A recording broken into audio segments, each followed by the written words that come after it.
Welcome to our explainer. Today, we're going to slow down and truly appreciate a profoundly significant moment in human history. We're exploring the architectural, geographical, and philosophical foundation of Buddhism. Our focus today isn't just on the mystical attainment of enlightenment. Instead, we're looking at the precise historical and geographic turning point where those profound internal realizations were actually transformed into a global world religion. We are looking at Sarnath. To really grasp the gravity of Sarnath, we have to establish a vital contrast. At Bodh Gaya, Siddhartha Gautama achieved an unparalleled individual awakening. But, as you know, an individual awakening, no matter how profound, is not a religion. It's at Sarnath where we see the actual birth of Buddhism as an institutionalized religion and a living community.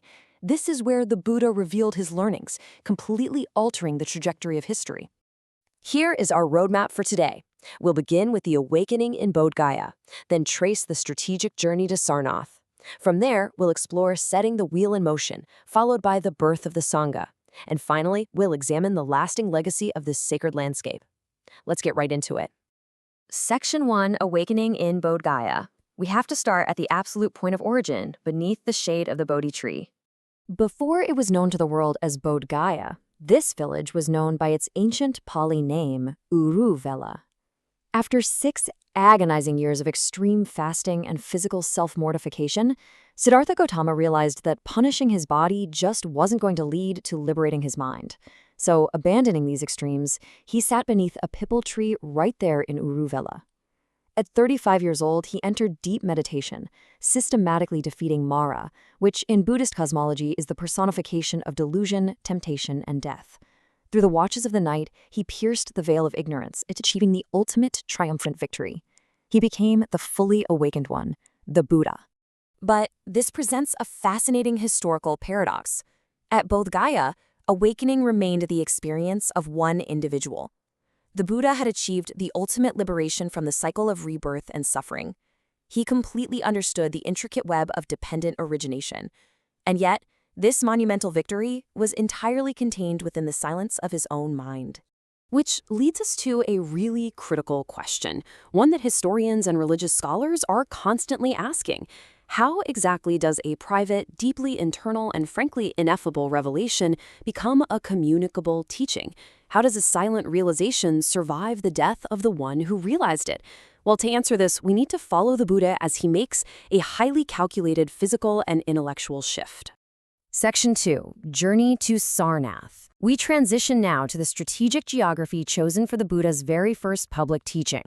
The Buddha traveled westward to a place known in the Pali language as Isipatana, which corresponds to Rishipatana in Sanskrit.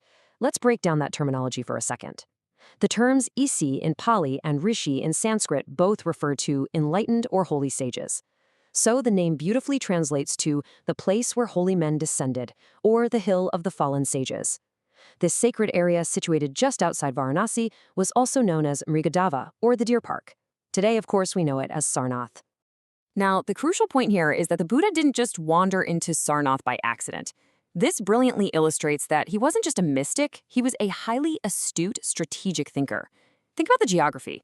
Sarnath offered the perfect duality. You have the quiet seclusion of the Deer Park for rigorous contemplation, coupled with immediate proximity to Varanasi, which was one of the great urban and intellectual centers of the Gangetic plain at the time.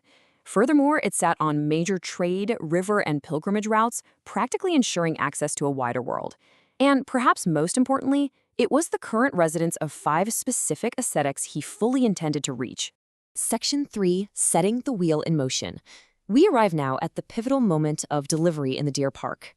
Finding his 5 former ascetic companions, the ones who had abandoned him when he gave up extreme fasting, the Buddha delivered his inaugural public teaching.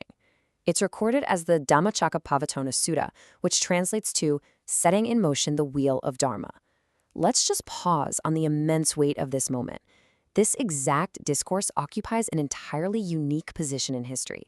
It marks the absolute beginning of the Dharma, the Buddhist teaching, as a shared linguistic framework.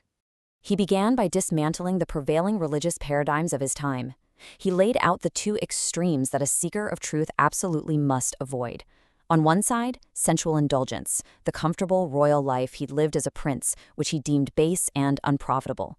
And on the other side, extreme asceticism and self-mortification, the starvation he had just survived, which he declared painful and equally unprofitable. Right between these failures, he revealed his central philosophical foundation, the middle way, a perfectly balanced path of rigorous mental discipline without the physical destruction. Let's move to the core of the sermon and look at how he builds a logical, step-by-step progression. Here, he introduced the Four Noble Truths. First, the truth of dukkha, a Pali term that encompasses suffering, unsatisfactoriness, and the deep anxiety of a transient existence. Second, the origin of the suffering, which is rooted in craving and attachment. Third, the cessation of suffering is actually possible by relinquishing that craving. And finally, the method to achieve this cessation, the Noble Eightfold Path. This was a comprehensive system of ethical conduct, mental discipline, and wisdom. The academic record really highlights the immediate efficacy of this pedagogy. As the text notes, the first sermon gave the Dharma a language, and Kondañña's awakening demonstrated that the language could be understood. Upon hearing this discourse, one of those 5 ascetics, Kondañña or Kondañña, instantly grasped the profound truth of impermanence. He achieved awakening right then and there, becoming the first arhat. Section 4. Birth of the Sangha. Let's explore the direct institutional aftermath of this groundbreaking sermon.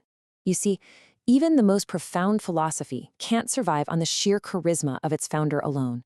It requires a dedicated community of continuous, disciplined practice. And this community is the Sangha. The remaining 4 ascetics very quickly followed Kondañña in achieving enlightenment and ordination.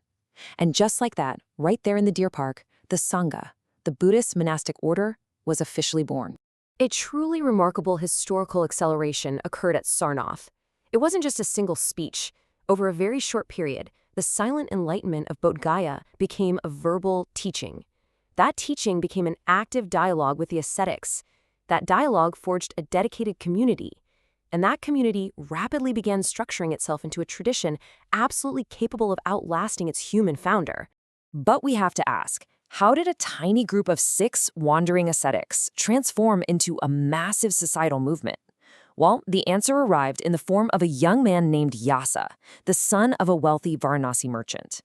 Drawn to the Buddha's teachings, Yasa's conversion, and subsequently the conversion of his family and friends, completely breached the boundaries of ascetic life.